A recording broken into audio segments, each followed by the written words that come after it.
These little yellow huts behind me are called chemical bunds. It's where we store our on-site hazardous chemicals to keep them separated and a safe distance from one another. Intermediate bulk containers, or IBCs, store around 1,000 litres. This one's from Polymaster. There's a number of manufacturers around Australia. Polymaster do a great product.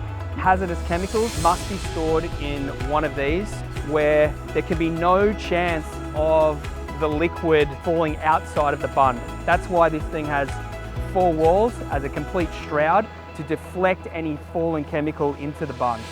The chemicals are clearly labelled and locked away so that only authorised and trained professionals can access them. Always have a spill kit fitted out with the appropriate PPE, ready to tend to any spills that may occur.